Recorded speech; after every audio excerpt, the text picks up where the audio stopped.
Hi, welcome to the June episode of More or Less. I'm Peggy.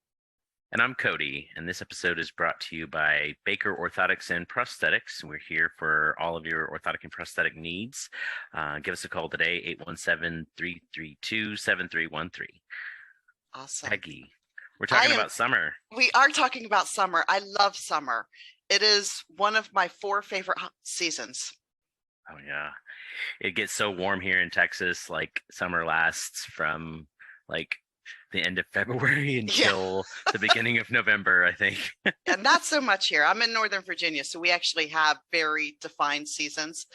Not always in the order that they're supposed to be, but they're pretty defined. So summer in our family means theme parks. We love going to theme parks. In full disclosure, my kids and my husband love going to theme parks. They make me very sick, but I have learned to take the Dramamine ahead of time because my kids have never had to wait in line for a ride at a theme park because mom has the get out of the line free pass. So we're very spoiled. And I found out that every single theme park in the country has some sort of version of it. And in order to find out, if you're going to go to a specific theme park and you know which one you're going to, just hop on the internet, go to customer relations tab. It usually will spell out the disability protocols. Most theme parks will offer some sort of fast pass where I know like at Hershey Park, you carry around a little card and you take it. Same with Great Adventure. You take it up to the front and they'll say, okay, come back and ride at 2:15 with your group. And then at 2:15, you take the card, you bypass the entire line and you get on the ride. Disney does the same thing with the Fast Pass, which is really nice. Some theme parks just give you a different color wristband and then you walk in the exit and get on the ride with your friends. That's a nice perk. It is a really nice perk. So there are some rides as a person living with limb loss and using a prosthesis that you can't ride. Those are usually the ones where for lower extremity where you have to brace yourself, actively brace yourself. For upper extremity, it's a lot of the ones where you have to hold on and grasp with both hands. Some rides, they ask you to remove your prosthesis, especially if it's a spinning ride. So, which makes sense. I will tell you a story though. Okay. Back when I was a new amputee, very, very green, no clue really how any of this worked. And in my previous life, before I'm doing what I'm doing now, I was actually a teacher for the blind. So I worked in the public schools and I had a student who was a senior and was getting ready to graduate. So their class trip was to Busch Gardens, which is a big theme park in Virginia near Virginia Beach. So I took her because I needed to lead her around from ride to ride. And we got on the swings, which she loved. And I had no idea, Cody, that I should remove my prosthesis. Like it didn't even occur to me that, G-forces spinning would cause it to dislodge. And it did. So I'm starting on this ride and I'm starting to feel it like kind of slip away, when you're like, ooh, I just lost contact there. I'm losing suction. So I'm like trying with my foot to prop up my prosthesis and keep it going. And the ride's going faster and I'm going, horizontal on the ride and it's spinning. And the next thing I know is my leg whips off, goes flying, goes over the entrance to the ride and knocks over the little artist stand where they're doing caricatures. Oh my gosh. I was so lucky that thing did not hurt anybody. Oh, so lucky. And the ride person didn't even say, you might want to take off your leg. None of that. So then the ride ends. I don't have my leg. My blind student's on the other side of the ride, like wondering why I'm not there to get her. And I'm like, can somebody get my leg for me? So wow. Yeah. So go ahead. It didn't break or anything? It didn't break. No. Wow. Yeah. Sturdy flex foot for you. My very first one. So learn from me. If you lived out my nightmare. If in doubt, take it off. The ride attendant will hold it for you. They give it right back to you. You do not. That was a moment of terror. Like I felt that thing just fly.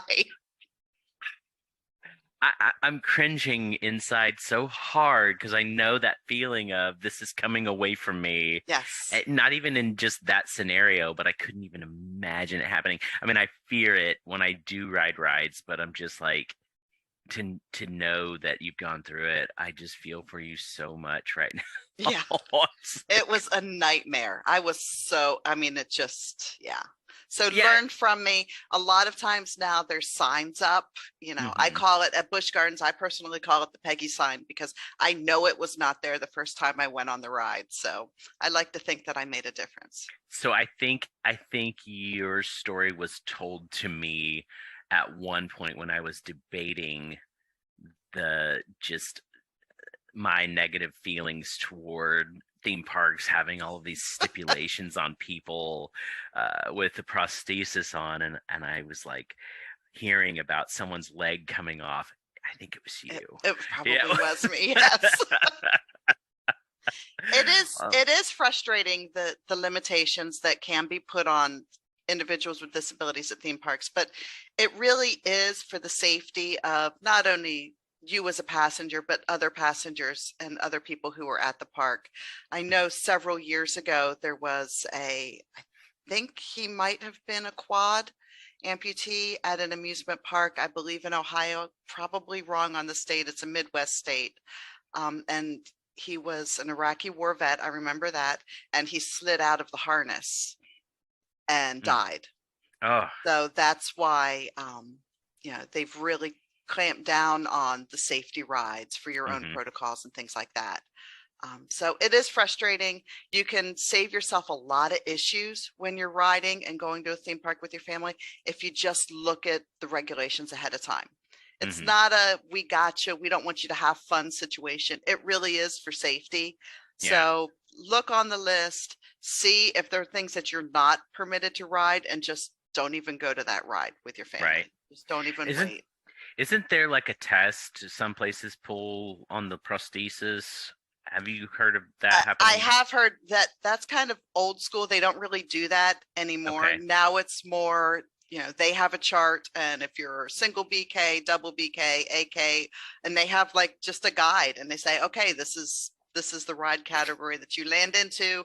You can't go on these. You can't go on these. You can fast pass any of them, which is Interesting. the best perk at an amusement park. Can you fast pass it for the sake of your family and then just not ride it and let No, them ride? No? no, Oh, they force you to ride, which is why I have to take the Dramamine, because those rides make me so sick. oh, so I mean, sorry. they love amusement parks. I love them. So Mm. I will fast pass it and get them to the front and kind of take one for the family. But yeah, You just like being there. I just like being with the Yeah. family and seeing them happy. But Yeah. they force me to get on, and I do it for them. But I definitely have to take the Dramamine ahead of time, and I know Amen to that I'm that. just gonna feel sick all day. So I know that oftentimes attached to a theme park is a water park. Love water parks. What about you? I don't really I don't know. It's a two-edged sword. I like being there. I like having fun at a water park, but at the same time, it's just kind of a chore for Okay. me. Especially wearing an electronic knee. Right. It's weatherproof and splash proof, and that's great, but I can't necessarily get off into the water easily unless Right. someone's there with me to, take my prosthesis from me, put it back over at the table we're at or wherever. And then, of course, I'm hoping that nobody's going to take it, which people are weird like that, and sometimes they will do that. It's rare, but it can happen. I'm not trying to put fear into anybody's mind about it, but it is something to think about. But at the same time, like, then I have to get out, put my prosthesis back on right there, have all of my equipment available, towel, alcohol spray, whatever, you put your prosthesis on with. And I've got to do that like right in front of everybody, or I'm not Right. going to be able to like walk over to the table. It's Yeah, it's just a bit much. But as long as you're around people in that are aware of that, are used to that kind of lifestyle, it's okay. It makes me kind of feel like a burden, even though they don't make me feel that way. It's right. just my own perception. Um, but I love to swim, and I love to get in the water and play with the kids and everything. Um, so that's just my take on it. Do you do anything specific when you go to a water park, or do you like have a water leg or? So I have a water leg that is Hmm. just old componentry that I've kind of franken-legged together in order to go to a water park. Yeah, I love it. The one Yeah. thing I did do on my water leg is I added the crunchy side of the Velcro to the Mm. foot shell so I don't slip. Awesome idea. Yeah. So if you're interested in water legs, everyone, what we recommend is that you take an old prosthesis that you've had for a long time and you've probably shrunk out of or something like that. And we would recommend taking all the screws out and replacing them with waterproof screws, and then utilizing that with like a sleeve, no matter what kind of prosthesis suspension mechanism it is, but putting it on with a sleeve, and you can wear that into the water. The only thing that you have to do when you get out of water, especially chlorinated water and salt water if you go to the ocean, is you've got to wash it off with fresh water and then dry out components. And then we do recommend, if you can keep it on hand, keep a little bottle of WD-40 and just spritz every little screw, even if they are waterproof, but especially if they're not, if you want to keep it in good working order and not let it rust out. I have So never done that, and that would explain why mine is all rusty. yeah. So I mean, and that's another thing. It can be a little bit of a chore, but it's just a kind of a way you live life with amputation. Is if you want to do these things, you've got to take these extra intentional Right. steps to get to have that fun. Um, and you could either, some people view it as too much work or too annoying, but at the same time, there's all this living that you could take on, and Absolutely. enjoy, and The don't the miss out. one the one thing at water parks that I have learned is that you see my puppy, some Hmm. water parks with a lot of the hard carbon slides that go out of the building and twirl and the loop-de-loop kind of things, they do have rules about what can go down the slide. Ask before you schlep all the way up there because it's usually a few stories up, and it can really be a bummer if you get all the way up there and they won't let you come down. The one Hmm. thing that I have learned that kind of answers that whole question is they're not really concerned about your safety. They are concerned about the safety of their slide. So what I've started to do is I take a pool noodle and I just cut off a section of it and I open it up and I put it over the componentry and anything that's kind of exposed from the socket to the foot itself, that whole Nice. region. And it kind of just provides a little bit of padding. They're happy with it. I'm happy with it. And everybody gets the slide. Right. And scratching everything up, and Exactly.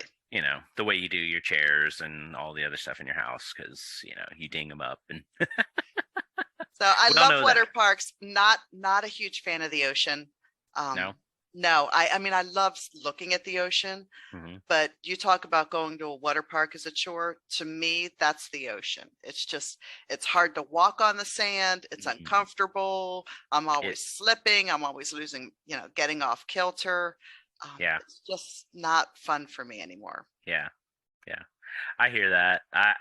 I just absolutely love being there. You're right. It is difficult to get out there, especially because I do wear a water leg out to the sand, and it Hmm. doesn't have a functioning Right. knee joint. It did, and then I let it rust out. Uh, and then Whoops. it just is stiff now, and so like I have this peg, and I'm trying to like peg through sand, and it's Yeah. just I can get there. It just takes me a little bit of time, especially over that first little dune they usually Hmm. have right before you get down in there. I know that one completely. But I don't want people to miss out on swimming. Swimming is such a freeing activity for amputees, Absolutely. you know. Absolutely.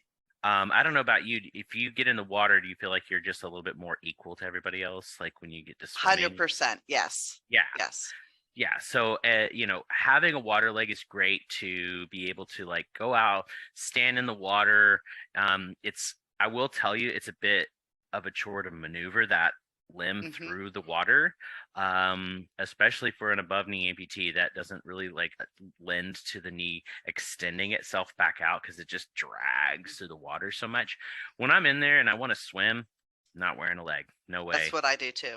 Yeah, I'll take it off, set it on the side of the pool, set it on the side of the, at the beach or whatever, take it up to my chair or whatever, and I'll get in the water and I will just go at it. And I can swim just about as equal as everybody else. I've gotten to where I could do with like last year before I was up to like a 40-minute mile, and that's like almost competitive level. Hmm. So when I say water is an equalizer, it really is. Like you can do so much in the water. Now it might take you a little bit longer to get to that conditioned level, just because you don't have that dual propeller, Right.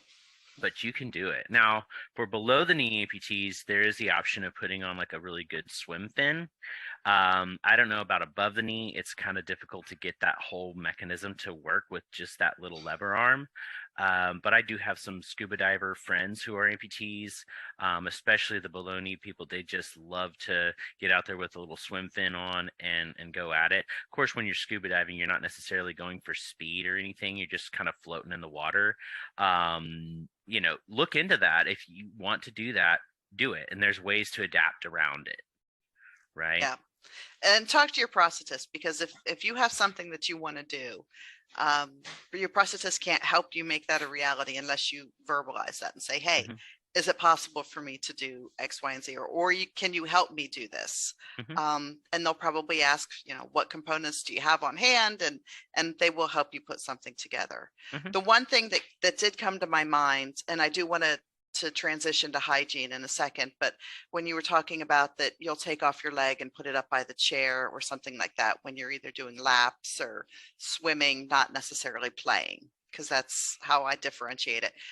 If you're going to take your leg off and put it by your chair or something, cover the socket, because that socket will get hot, hot, hot under the sun, and it can actually morph the shape of the carbon fiber. Or when you go to then step into your socket, you don't realize how hot it is until you have a burn on your limb.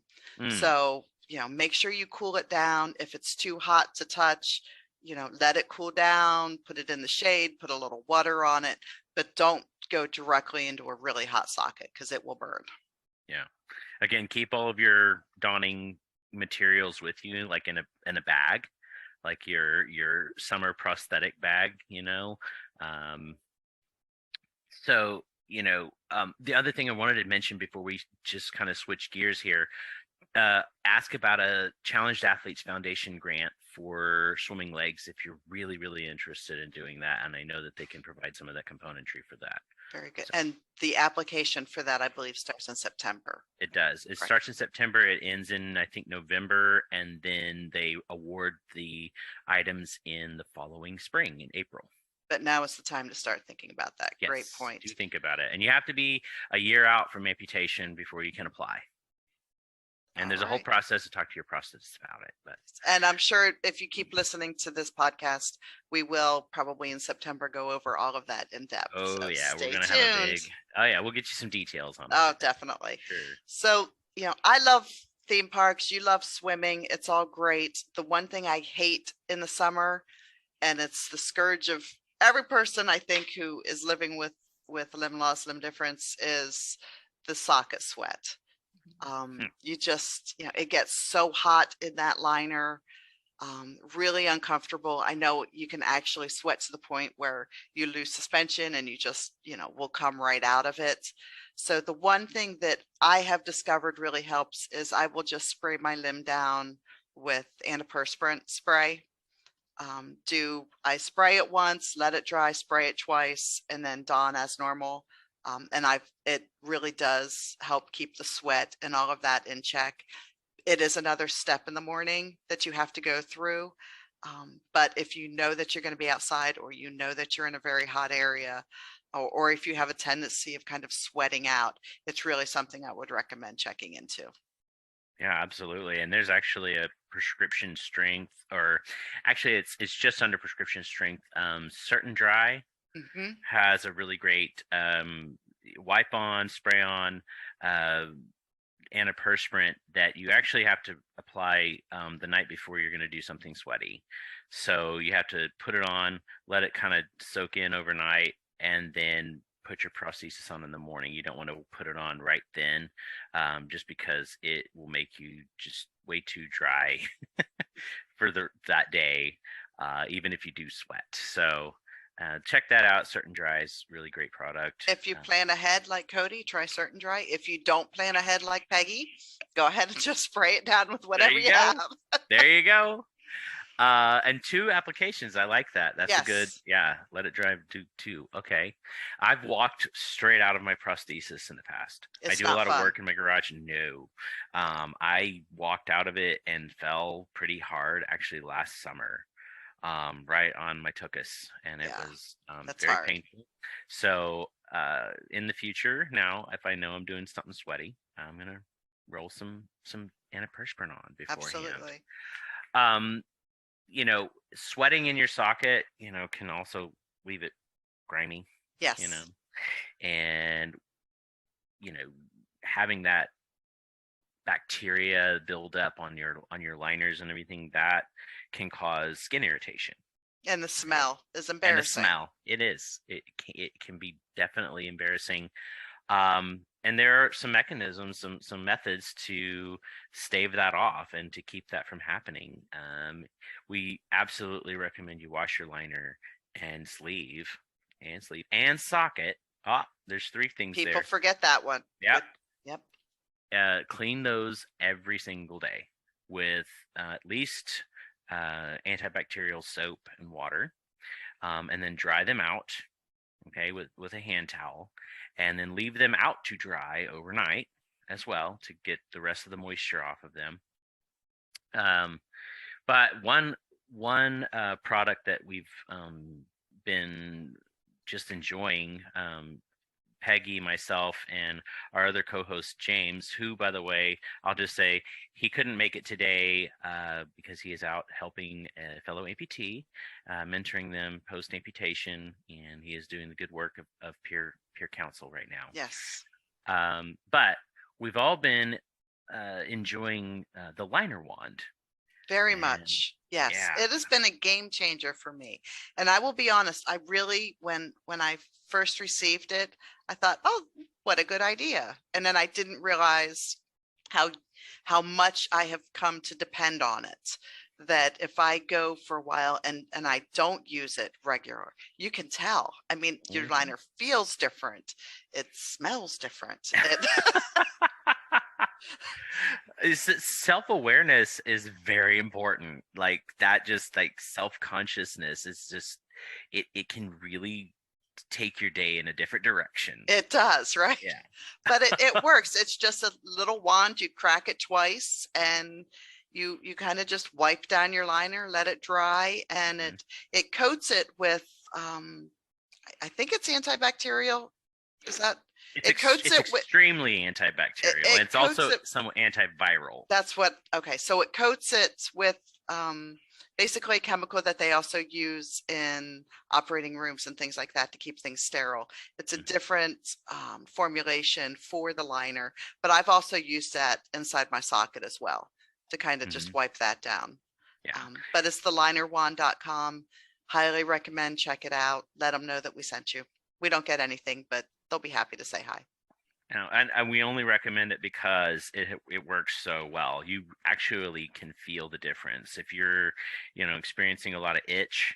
That a lot of that is from bacteria buildup. It also is a uh, pretty effective fungicide. Nothing's 100% on that, but it kills like all bacteria, most funguses, most viruses. So, and it's just like a nanometer thick layer that actually stays on the liner for like 2 weeks. So Yeah. you apply it every 2 weeks, and in between you wash with like a special soap that they'll send with it. It's a non-soap soap, is what they say, but very cool product. Um, it when you get a buildup of bacteria like that and it's just hot all the time and you're sweating and everything, you're going to move around in the socket and you're going to develop like rashes and things like that. That's normal, but there are ways of getting that to be, controlled, um, or eliminated, hopefully, right? Nothing is 100% perfect for every single person, Right. so look into it. That's one method. If that's not working for you, try something else. Speak to your prosthetist about other options. You might have to go to something prescription strength, depending on what kind of issues you're having, and that's okay. You're just, dealing with something that everybody else is dealing with. So The main thing is talking to your prosthetist. yes. That's kind of what we keep going back to with this podcast and with a lot of them is if you're having issues with sweat, don't be embarrassed to talk about it. The prosthetist has heard it all the time. If you're having a problem or you're embarrassed about the smell, talk to your prosthetist. Nothing that you will bring them, they won't judge, right? Liners sweat, liners smell, but they can help you. So don't be embarrassed with those things. Yeah. And over the summer, my hope is that people don't let the fact that they have limb loss keep them from trying things. Yes, it can be a struggle. Yes, it can be frustrating. Yes, you have to plan ahead more. You have to make sure you have the supplies. You have to make sure that you have the water leg, all of that. But once you get all of those ducks in a row and you actually go out and enjoy the activity with your family, with your friends, not only are you benefiting because you're getting to be part of it, you're getting to be part of those memories rather than watching them on the sideline, but you're also communicating, whether or not you know it, to everybody else who is watching you that you can do it. So you never know, Cody, that somebody who sees you at the beach going down, struggling with everything, but sees you get in the water with all of your kids, that person could end up with an amputation that next year. That might make a difference going, I remember I saw some dude at the beach and he was okay, so I guess I can do it too. We're always communicating this, whether or not we know it, whether or not we necessarily want to be communicating it, but we are always ambassadors for the limb loss community. So get out there and just keep living your best life. And the great thing that the community is fantastic about is sharing ideas and sharing hacks and tips. If you have a question, reach out, ask somebody else, crowdsource the issue. We can figure out a solution. Yep. And if you want a really great place to go to crowdsource that information, there's an exclusive social media platform that we've begun called the Whole Person Network on the Mighty Network app. You can download it on your phone and join Whole Person group within the app. So, ask your questions. And let out your frustrations. Somebody might have an answer for you, right? And just be prepared. Preparedness equals peace of mind and ease of function. Exactly. And you can have fun in the summer. You can. Yes. And go out there and have fun, everybody. Yes, absolutely. It's great talking to you, Cody. It's good to talk to you, Peggy. We'll see you in July. See you then. Bye. Bye.